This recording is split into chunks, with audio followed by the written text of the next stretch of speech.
봉헌을 위한 33일간의 준비 제26일 마리아 공경의 필요성.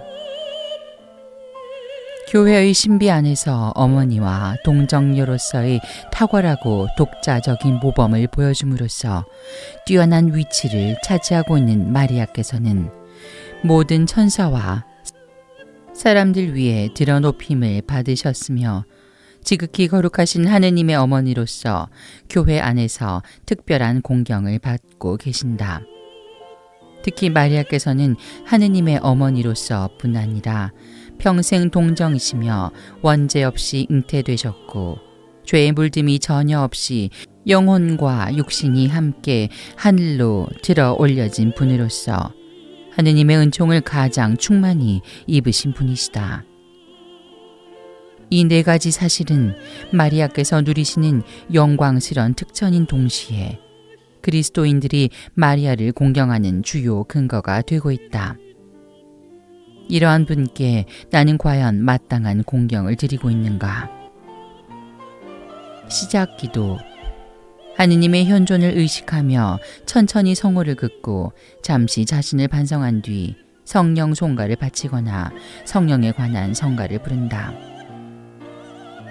성부와 성자와 성령의 이름으로 아멘. 오소서 성령님, 당신의 빛, 그 빛살을 하늘에서 내리소서. 가난한 이 아버지, 은총의 주님, 오시어 마음에 빛을 주소서. 가장 좋은 위로자, 영혼의 기쁜 손님, 생기 돋워 주소서. 일할 때 휴식을, 무더울 때 바람을, 슬플 때 위로를. 지복에 비치시어 저희 맘 깊은 곳을 가득히 채우소서. 주님 도움 없으면 저희 삶 그 모든 것 이로운 것 없으리. 허물은 씻어주고 마른 땅 물 주시고 병든 것 고치소서. 굳은 마음 풀어주고 참 마음 데우시고 바른 길 이끄소서. 성령님을 믿으며 의지하는 이에게 치른을 베푸소서.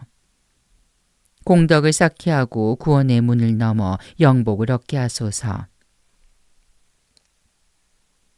독서. 아래 내용을 천천히 소리내어 읽거나 정독하면서 마음에 와 닿는 부분에서는 그 말씀이 자신에게 어떤 의미를 주고 있는지를 잠잠히 생각해 본다. 마리아께서 누리시는 영광스런 특전. 하느님의 어머니이신 마리아.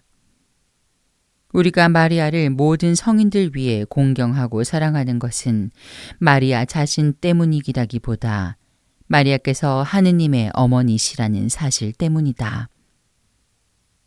마리아께서 낳으신 이는 하느님의 아들이시며 참 하느님으로서, 즉 마리아에게서는 하느님의 아들이 사람의 모습으로 인간 역사 안으로 들어오실 때 길이 되셨다. 성삼위의 제2위이신 성자께서는 그 위격 안에서 신성과 인성이 그대로 결합하여 마리아의 태중에 잉태되는 첫 순간부터 육화되셨다. 그리하여 하느님께서 이 세상에 인간의 육신과 영혼을 지닌 채 태어나셨고 한 사람을 수태하여 낳은 여인이 바로 그 사람의 어머니인 것처럼 하느님이 마리아에게서 인간 육체를 받으셨기에 마리아께서는 하느님의 어머니가 되신 것이다. 그리스도의 신성은 성부께로부터 낳음 받은 것이지만 마리아께서는 예수님을 잉태하고 이 세상에 낳으심으로써 예수님의 어머니가 되셨고 또한 하느님의 어머니가 되셨다. 마리아께 대하여 하느님을 낳은 자, 하느님의 어머니라는 명칭을 최초로 사용한 사람은 3세기 초에 로마에 살았던 성 히폴리투스였다. 그리고 431년 에페소 공의회는 알렉산드리아의 성 치릴로가 당시 그리스도의 신성을 반대하던 이단 네스토리우스에게 써보낸 다음과 같은 내용을 채택하면서 마리아를 하느님의 어머니로 장엄하게 선포하였다. 그리스도가 거룩한 동정녀에게서 보통 사람으로 먼저 태어나고서 그 다음에 말씀이 그 사람에게 내려오셨다는 것이 아니다. 오히려 그와 반대로 그리스도는 모태에 들어있으면서 육체에 따른 출생을 하였으므로 당신 육체를 가지고 출생하셨다. 그래서 교부들은 거룩한 동정녀를 하느님의 어머니라고 부르기를 주저하지 않았다. 평생 동정이신 마리아. 마리아가 오로지 성령의 힘을 통해서만 그리스도를 잉태하였다는 것은 가톨릭 교회의 신앙 교리이다. 복음에서 그리스도는 성령의 힘에 의해 잉태되었고 성령은 인간 아버지의 관여함이 없이 마리아를 감싸주었다. 성령께서 너에게 내려오시고 지극히 높으신 분의 힘이 너를 덮을 것이다. 교부들은 마리아가 동정녀로서 그리스도를 잉태했다고 확실히 증언하면서 초기의 신경 문항으로서 이를 표현하였다. 교회는 또한 마리아가 예수님을 낳으실 때도 동정을 잃지 않으셨다고 선포한다. 마리아는 동정성을 창실하지 않고 예수님을 잉태하셨던 것처럼 동정성을 잃지 않고서 그분을 낳으셨다. 그것은 기적적인 분만이었다.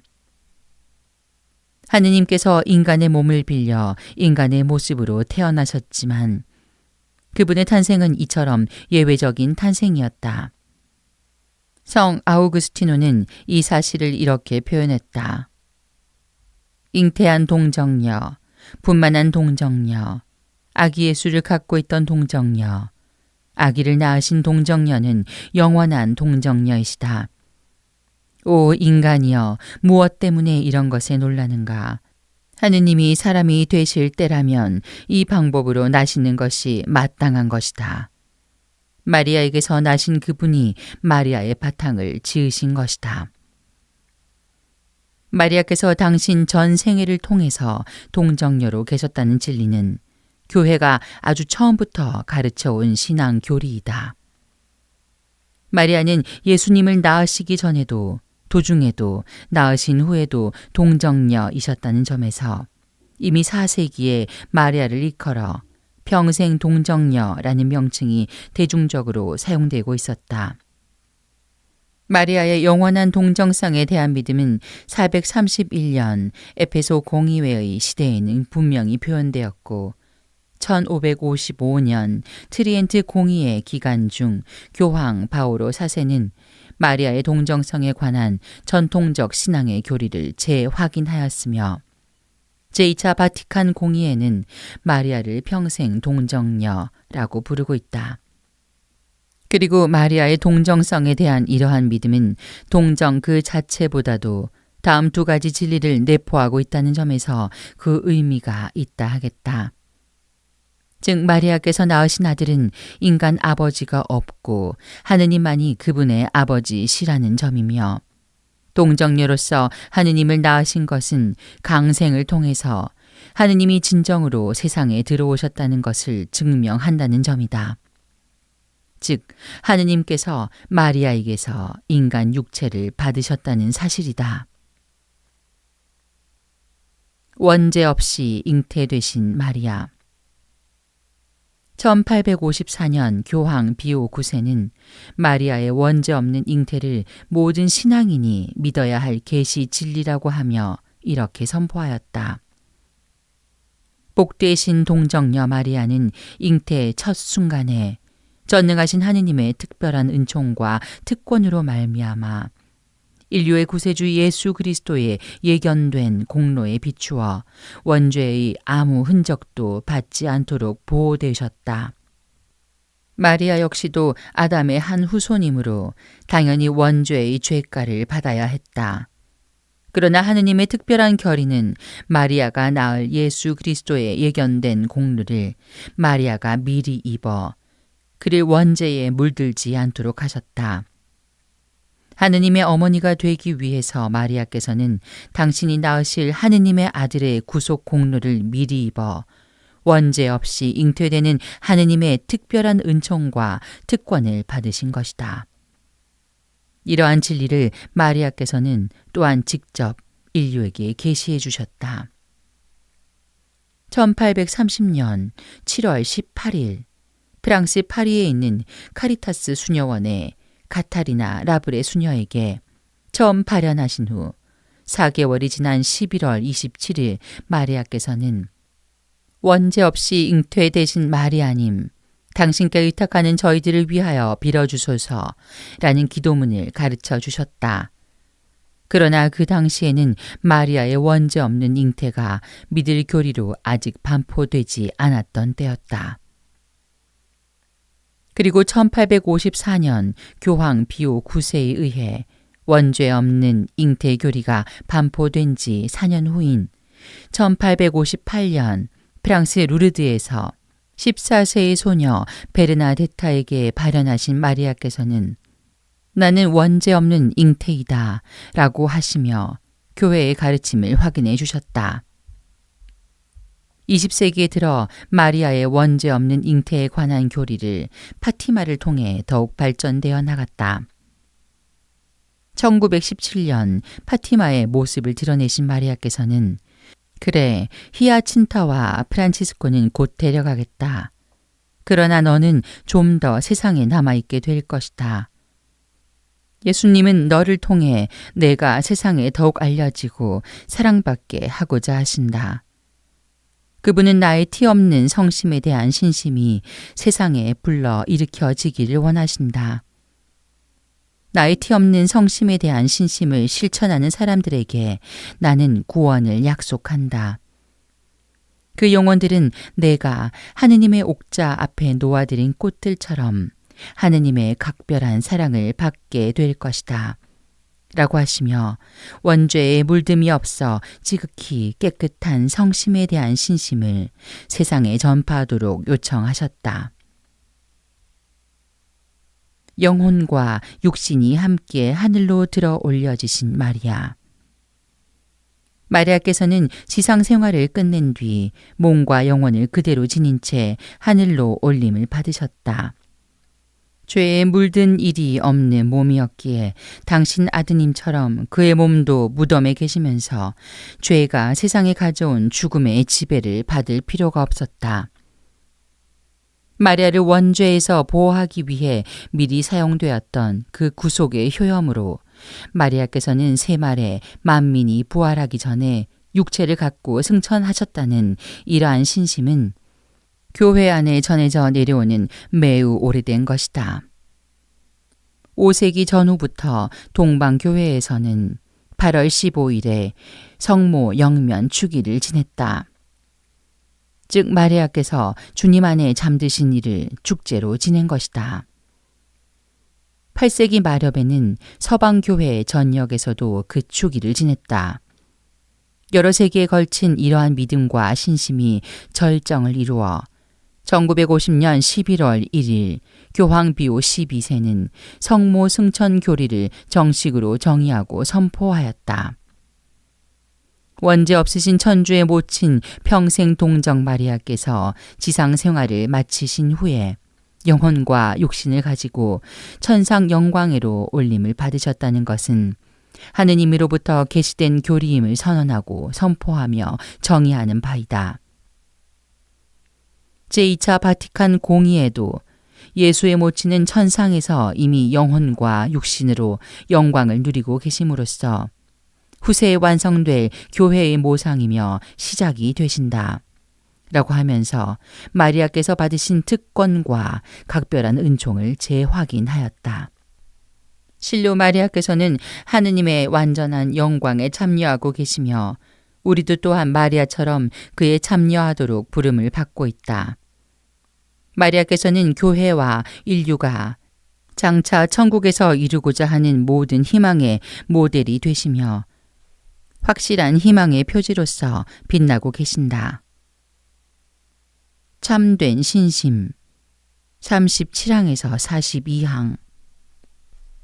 이상에서 말한 것에서 명백하게 다음과 같은 결론을 내려야 한다. 첫째, 마리아는 하느님의 자녀들의 영혼을 다스리는 권리를 하느님으로부터 받으셨다는 것이다. 만일 그렇지 않으셨다면 영혼들 안에 당신의 거처를 정하지 못할 것이며 그 영혼들의 어머니로서 그들을 형성하고 양육하지도 못할 것이고 어머니로서 그들을 영원한 생명으로 인도하지 못할 것이다. 그리고 마리아는 또한 그들을 유산으로 받아 그들을 예수 그리스도 안에 그리고 예수 그리스도를 그들 안에 형성시키지도 못할 것이다. 또 마리아께서 당신의 덕의 뿌리를 그들의 마음속에 내릴 수 없을 것이며 은총의 모든 역사에 있어서 성령의 불가분의 협력자도 되지 못했을 것이다. 즉 하느님께서 특별한 은총으로 그 영혼들을 다스리는 권리와 지배권을 마리아에게 주시지 않았더라면 그 모든 것을 행할 수 없을 것이다. 이처럼 하느님께서는 당신의 독생 성자이며 당신과 똑같은 천주성을 지닌 아들 예수께 대한 권리를 마리아에게 주셨듯이 당신의 양자들에 대해서도 육신에 관련된 것뿐 아니라 그 영혼에 대한 지배권도 마리아에게 주셨다. 예수께서 하느님으로서 또 구세주로서 하늘과 땅의 왕이듯이 마리아는 은총에 의해서 하늘과 땅의 여왕이시다. 하느님의 나라는 너희 가운데에 있다 라고 한 것처럼 예수 그리스도의 왕국은 사람들의 마음과 영혼 안에 있는 것과 같이 마리아의 왕국도 사람들 안에, 즉 인간의 영혼 안에 있다.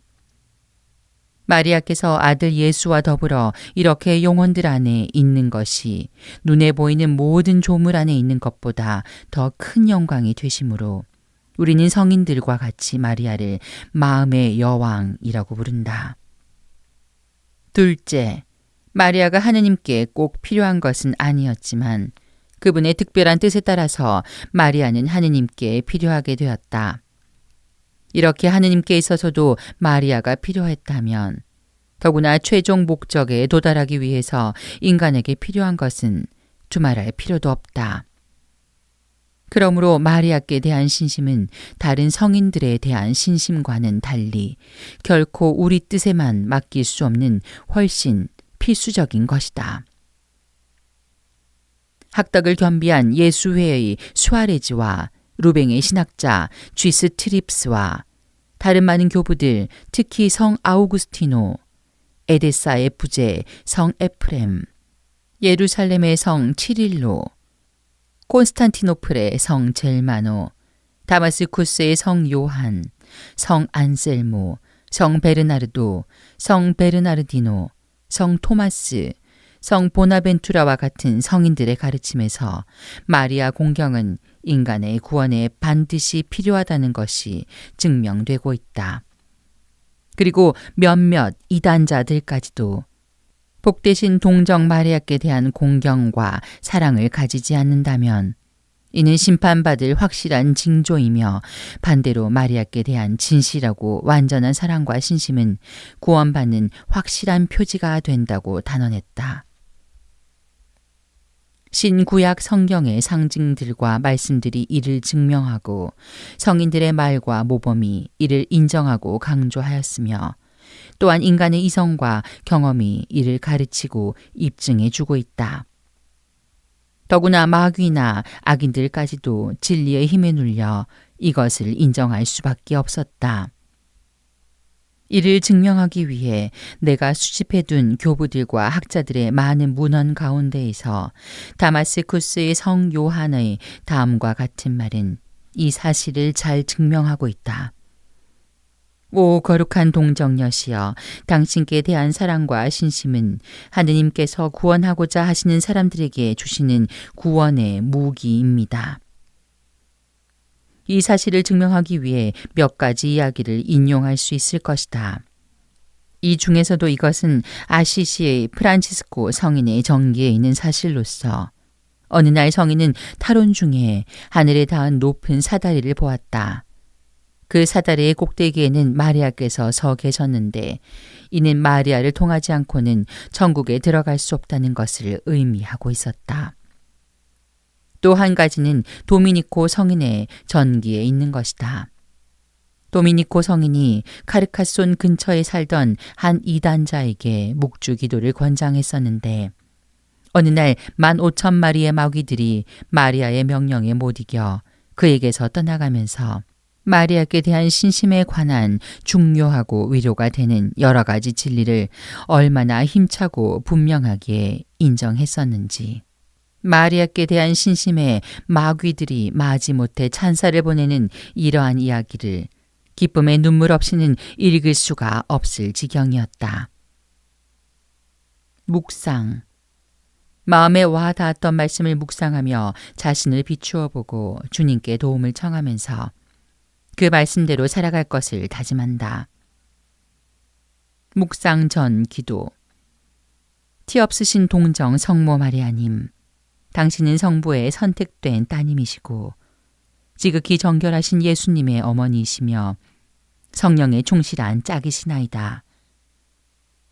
예수님의 어머니이신 당신은 또한 저의 어머니이시고 주인이시며 모호이시니 저를 위하여 성령의 비추심과 사랑을 빌어주시어 저로 하여금 당신을 더욱더 잘 알고 더욱 사랑하도록 해주소서.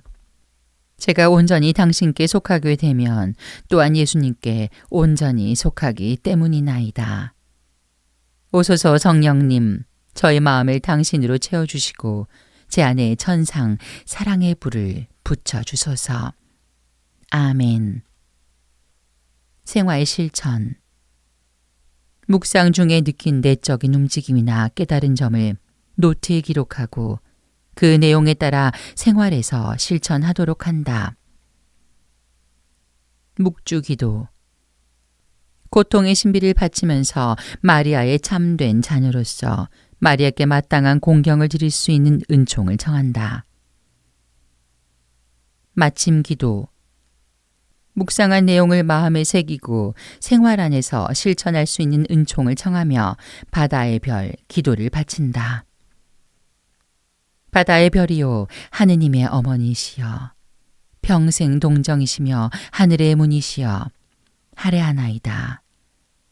죄인의 삿을 풀고 눈먼이에게 빛 주시며 악을 멀리 쫓고 선을 구해 주소서. 기묘하신 동정녀여 가장 양선하시니여 저희를 죄에서 구해 착하고 조찰케 하소서. 하느님 아버지께 찬양과 그리스도께 영광과 삼위이신 성령께 같은 존경 있어지이다. 성부와 성자와 성령의 이름으로 아멘.